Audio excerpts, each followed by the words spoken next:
From national security to global corruption, this is the Muckrakers on today's News Talk, TNT. And also the regular on the show, and it's a highlight of the week each time, Errol Musk. Welcome back, Errol. Thank you.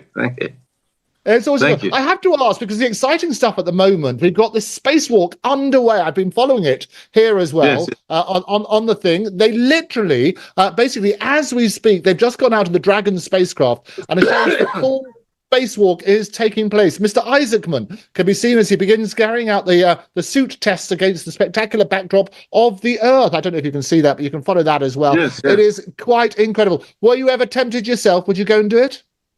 Oh, of course I'd go and do it. Of course. Yeah, of course. It does sound amazing. It sounds wonderful. For those of you who don't know, Errol is a retired South African engineer, politician and businessman, and a lover of fine cars. We compare notes off air, don't we? Which is all rather good. He's the father of somebody called Elon Musk, the entrepreneur and businessman who founded X.com in 1999, I think it was. That later became PayPal. He did SpaceX in 2002 and Tesla Motors in 2003. Elon Musk became a multimillionaire in his late 20s when he sold his startup company Zip2 to a division of Compaq Computers. And he's got ownership stake in many different companies, including Xcore, The Boring Company, XAI, Neuralink, OpenAI, and Starlink. He's been described as the Edison of our time and the de facto US president. He's currently the richest person in the world with a net worth of 251 billion. And according to Bloomberg's Billionaires Index, a great thing to have, he's projected to become the first trillionaire by 2027. That's not bad, is it? It's good. No. It's got to be good. So, but help me out here, Errol, because people always around the world, and all I do is write in and say, what do you give to the man who's got everything? You must know. What was the last thing you gave to Elon? Oh, that's a difficult one. No, I guess you buy a book, the latest interesting book, usually a tech sort of book. That comes to mind. We did do that, yes. Yeah, a tech book. Sometimes a good history book. Sometimes a good history book. Yeah, you know, and then we can help rewrite the good history books, can't we? I think that's always important as well. Yeah. And what was the last thing he gave you, Errol? I hope it wasn't the flu or something, Errol. Okay, I have the flu at the moment. No, but he gave me a Bentley last week. He gave you a Bentley last week? Oh, that's the picture that you sent me. Glorious one, which you drove down, I think, last time we spoke, which was interesting. Now, I wanted to focus today on US politics and the extraordinary scene that we had, the finally long debated discussion between Harris and Trump. Did you both have a chance to see some of it, if not all of it? Yes, definitely. And I know, Basil, you managed to see some sort of highlights, but couldn't stand sitting through the whole thing, which is interesting. But what I loved about it was this is the first time, and Harris, I have to say, was a little bit better than we were expecting her to be.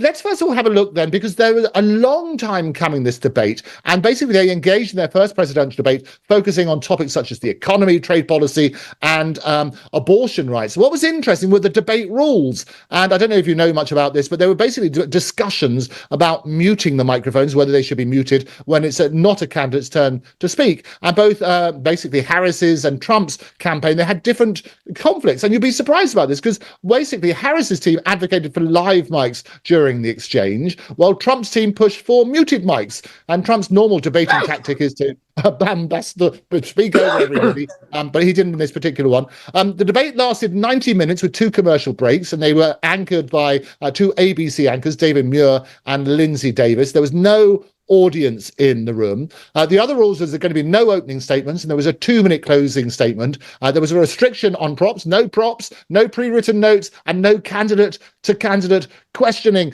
It all took place in the National Congress Constitutional Center in Philadelphia, a critical swing state. What was your general reaction? Let's start with you, Errol, to that debate. Well, it was obvious that I think Trump did a fine job. As fine as he could. It was clear that Kamala Harris had a lot of acting, or rather training to make the replies that she did. Right. You know, they were very rehearsed, and I'm inclined to think she was even asked the questions by the same moderators beforehand. In other words, it wasn't the first time she saw those moderators. I'm pretty sure of that. It's very unfair, very, very crooked. The whole thing very crooked. The other thing that I noticed is that she's wearing the new audio earrings, which you can buy. I saw that. I saw that on the internet. There was a little meme about they showed the shot. Yeah. Yes, they have the antenna and everything. Yes. Yeah, I've seen them. I've seen them before. It's a hearing aid. They can talk to her. So she was how do you call it? Helped through the whole thing with a bit of prompting, I imagine. And on the other hand, I mean, on top of that, as a woman, she spoke all right. But let me put it like this: there are volumes written about men having an argument with a woman or trying to argue with a woman. And the bottom line is this: men have an innate desire to make sense with their argument, whereas women have no such desire. And that's the bottom line of all arguments between a man and a woman. It's simple. Men have a desire, a strong desire to make sense. Women have no such desire. But at any rate, I thought it was all right. I think clearly, from my point of view, as a businessman and knowing the background of this woman and everything, and knowing that it was all rehearsed and so on, obviously it didn't do anything to move me in terms of who I would rather see in government, and that is, I'd like to see this new Republic Party in power there, for certain. I mean, to get rid of all the people that are homeless and stop all this incredible mess that's going on all around the world, in America and all around the world. Yeah, we follow the United States, and we also know here that if Donald Trump gets in South Africa, it will lift us as well. You see, we know that that it will lift us out of you could say almost depression or recession. Yeah, no, it is very interesting. I'm very keen to have a look at that sort of stuff. And you raise a very interesting point about the earrings. And I say I've seen this reported online together with photos. There are pictures of, apparently you can receive the little earrings, little antenna and things like that. Yes, you can receive messages. There are definitely, there's no doubt about it. There's absolutely no doubt about it. They are the earrings that you use for that purpose. It's not maybe, it's definitely, no question about it. Very good. It's amazing to me that these earrings, people know about them. They blatantly didn't worry about it. They just didn't worry about it. It is extraordinary. Well, they should be looking into that. And I always say, look, here on the Muckrakers, our only mission is to find the truth. And I put it out to ABC. If that were the case, do come on and let us know. Let us know if you check those earrings. And to anybody on Kamala, that's how you pronounce her name, Kamala Harris's party, come forward and confess if that's the truth. Or tell us all about it. Show us those earrings. We'll have a look. And it has been a presidential campaign all about ears, from the appalling assassination attempt and that sort of stuff, to Kamala, and that's how you pronounce her name, with her earpiece. I think Donald should come on with little earrings as well next time. I think that would be good, so he can have his two people. We're going to take a quick break. A big one, with antennas. A big one, exactly. We're going to take a quick break. When we come back, we're going to do a deeper dive into what they actually discussed. Don't touch that dial. This is the Muckrakers on today's News Talk, TNT.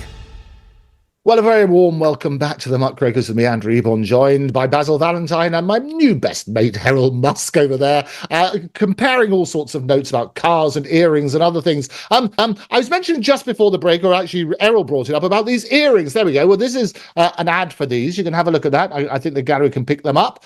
They're called, apparently, the Nova H1 Pearl earphones. And somebody claims that Kamala cheated the debate with these. I do want to do a deep dive into that. If anybody who's watching at the moment has a pair of these Nova H1 Pearl earphones, do let us know. I'll wear them in the next episode. We can get some of those, and we'll try it out, which is good. It's been an absolute delight, as always. Basil, thank you very much for joining me yet again. Errol, always a pleasure. We'll compare notes on cars continuously before we get you back on next time. The rest of you, I will be back again tomorrow, same time, same place. Do do whatever you can to support TNT and the wonderful mission. Our quest, our unwavering quest, is to keep and uncovering the truth. With your help, we can continue to do that. I've been Andrew Eborn. You've been great. Thank you very much for joining us.